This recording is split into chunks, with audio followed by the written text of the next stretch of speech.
Now we are beginning with proofs of the root connection of all religions, communities, cultures from Aryavrata. A lot of people who love to differentiate between people often think they are the chosen ones, better and right. But what will happen if I can just prove each and every human is born from the same ancestors or roots? The cycle of hatred will tremble for a while. So let us begin the phase 2A, connectivity, also known as Vasudhai Kutumbukam.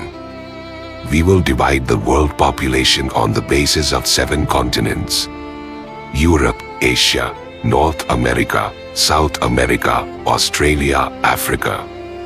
Then after picking one continent, we will further subdivide their category on the basis of 1. Language, 2. Gods, scripture, 3. Culture, 4. Genetics and ancestry. When each point of these 4 are proved, it is good enough to prove its connectivity to Aryavrata. So let us begin with Europe. Language. The European languages are so much similar to Sanskrit that theories like the Aryan invasion theory came to being in first place because of the similarities in Indo-European languages. Let us look at some considerable similarities among many European languages. Lithuanian is very archaic and has preserved linguistically a great deal from Sanskrit, the original mother language of Europe. Below are a few examples of the linguistic similarities. Ashwa, Lithuanian equals Ashav, Sanskrit meaning horse.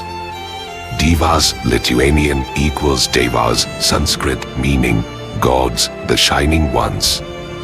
Dumas, Lithuanian equals Dumas, Sanskrit meaning smoke. Sunus, Lithuanian equals Sunus, Sanskrit meaning sun. Virus, Lithuanian equals Virus, Sanskrit meaning man. Padas, Lithuanian equals Padas, Sanskrit meaning sole of the foot. Ugnis, Lithuanian equals Agnis, Sanskrit meaning fire. Vilkas, Lithuanian equals Vyakas, Sanskrit meaning wolf. Ratas, Lithuanian equals Rathas, Sanskrit meaning carriage. Senis, Lithuanian equals Sanas, Sanskrit meaning old. Dintis, Lithuanian equals Dantas, Sanskrit meaning teeth. Nektis, Lithuanian equals Nektis, Sanskrit meaning night. The same goes with Russian or Ukrainian as well. It is the family unit, and linguistically we see the connection between Scandinavian and Sanskrit fit very neatly. Father is Fadir, Pitra in Sanskrit. Mother is Mor, Matar in Sanskrit. Son is son, Sunus in Sanskrit. Daughter is daughter, Buditra in Sanskrit. Brother is bra, Bratarao in Sanskrit. Sister is sister, Sodaya in Sanskrit. Study investigates the linguistic affinity between Russian and Sanskrit.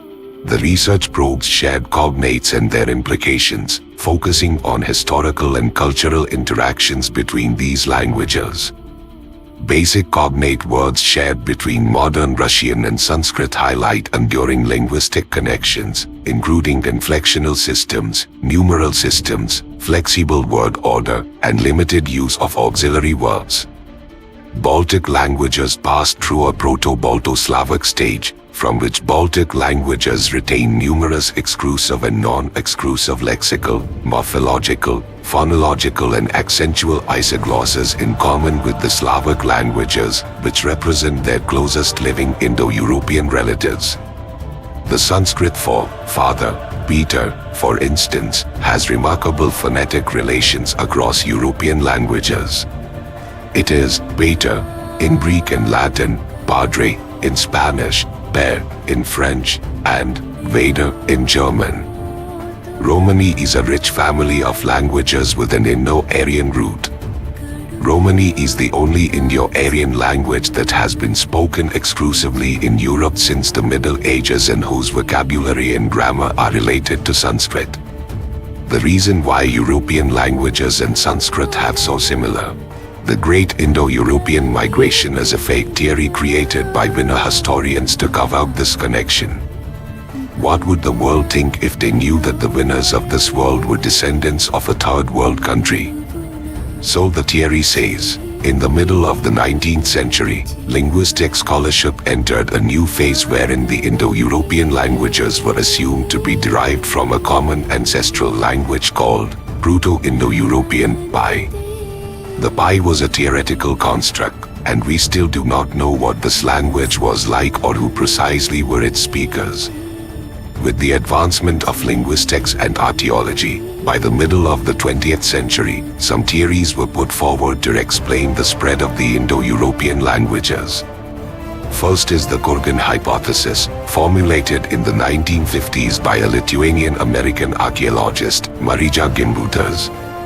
It claimed that in the 4th millennium BCE, people living in the Pontic steppe, north of the Black Sea, were most likely to be the speakers of Pi.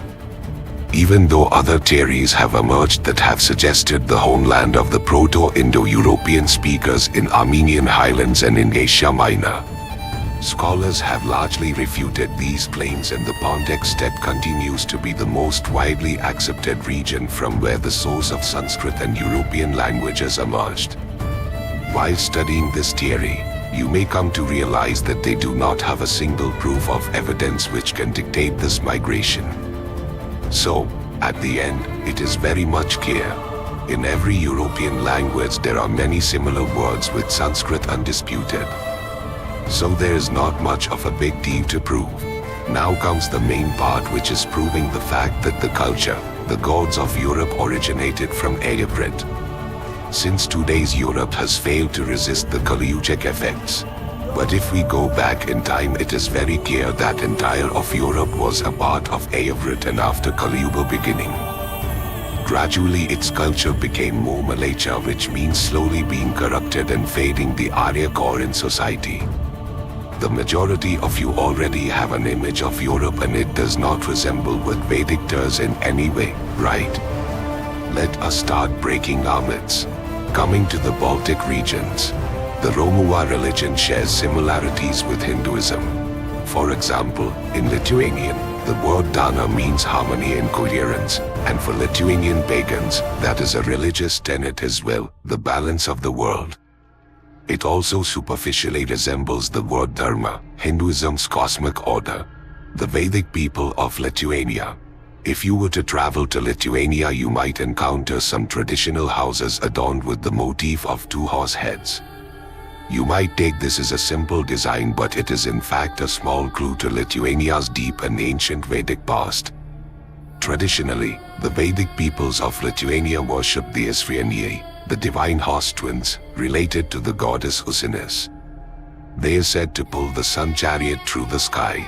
The Lithuanian people continue to adorn their rooftops with the symbol of the divine horse twins in order to receive protection for the household. In India, the complete Vedic tradition has been preserved.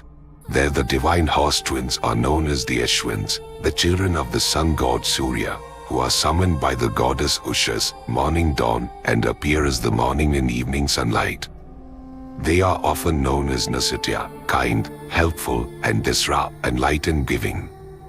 They are practitioners of Ayurveda as the doctors of the Devas, demigods, and it is for this reason that people adorn their roofs with their image, so that the residing family may remain healthy.